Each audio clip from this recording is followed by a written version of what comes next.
इस एपिसोड के आगाज में कोनूर ओफिलिया को सिपाहियों से बचाकर एक तरफ ले जाता है।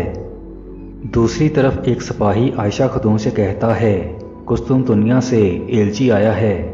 फिर आयशा खतून उससे कहती है उस्मान साहब कबीले में नहीं हैं, मैं आपको मलहून खतून से मिलवा देती हूँ। नाज़रीन, इन आदमियों में ओलोफ भी शामिल था। नाज़रीन, एलची मलहून से मिलने चला जाता है और ओलोफ छुपकर फ्रिक के पास चला जाता है। दूसरी तरफ जंगल में ओलोफ के सिपाहियों ने अलाउद्दीन को रस्सियों से बांध रखा था। नाज़रीन, यहाँ उस्मान के लिए जाल बिछा था। उस्मान अलाउद्दीन तक पहुंचकर ओलोफ के 2 सिपाहियों को मार देते हैं और अलाउद्दीन की रस्सियां खोलने लगते हैं। नाज़रीन, ओलोफ के साथी उस्मान को देख रहे थे, फिर अचानक उन पर तीरों से हमला कर देते हैं। दूसरी तरफ बेंगे खतून ओक्तम बे से कहती है मेरे भाई की शहादत उस्मान की वजह से हुई है। उधर फ्रिग ओलोफ को जिंदान का नक्शा दिखाती है और दान को छुड़वाने का मंसूबा बनाती है। नाज़रीन, कुछ देर के बाद एक सिपाही जिंदान जाकर शमा रोशन करता है और इस जहरीले धुएं से सिपाही और दान बेहोश हो जाते हैं। दूसरी तरफ उस्मान और उनके सिपाहियों का ओलोफ के सिपाहियों से मुकाबला जारी था।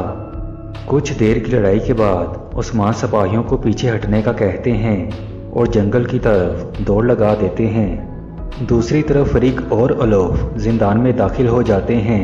नाज़रीन, फ्रिक के हाथ में 2 शीशियां थी। इन शीशियों में जहरीले धुएं से बचने वाली दवा थी।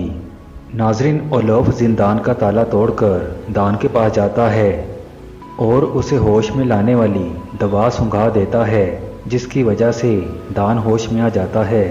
नाज़रीन, फिर ये तीनों जिंदान से बाहर की तरफ जाते हैं। उधर उस्मान और उनके सिपाही ओलोफ के सिपाहियों से बचते हुए भाग रहे थे।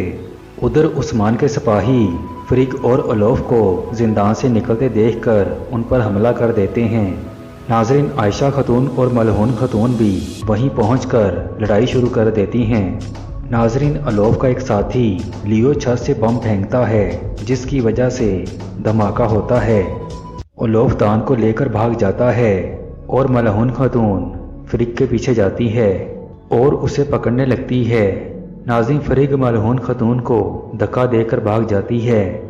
फिर आयशा खतून मलहून को बताती है कैदी और उसके साथ वाला आदमी भाग गए हैं। मलहून कहती है 2 आदमी अभी अंदर हैं, एक मर्द है और एक औरत है। नाज़रीन, लियो जख्मी हालत में फ्रिक के कमरे में जाता है। फ्रिक लियो को जख्मी हालत में देखकर कहती है तुमने सारा खेल बिगाड़ दिया है। नाज़रीन, फिर फ्रिक उसे कत्ल कर देती है। दूसरी तरफ तुर्गुत ओक्तम से कहता है मुझे आपकी कबीले की तलाशी लेनी है।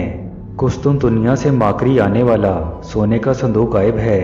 कोजिनस का ख्याल है कि सोना आपके पास है।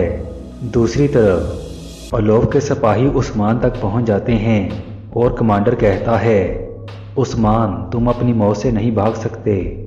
उस्मान कहते हैं इसका मतलब है तुम भी नहीं भागोगे। नाज़रीन, फिर उस्मान हाथ उठाकर बुरान को आवाज़ देते हैं और बुरान कुछ सिपाहियों के साथ वहां पहुंचकर ओलोफ के आदमियों पर तीरों से हमला कर देता है। फिर उस्मान अयाज और दुमरुल को आवाज़ देते हैं और तीनों तरफ से ओलोफ के सिपाहियों पर तीरों से हमला हो जाता है। नाज़रीन, फिर एक दरख्त का मंजर दिखाया जाता है जिस पर जेर कोताई खड़ा था और फिर फ्लैशबैक दिखाया जाता है जब उस्मान ओलोफ के सिपाहियों को अपने जाल में फंसाने का मंसूबा बनाते हैं। नाज़रीन, फिर जेर कोताई ओलोफ के आदमियों पर बारूद फेंक कर धमाका कर देता है और फिर तलवारों की लड़ाई शुरू हो जाती है।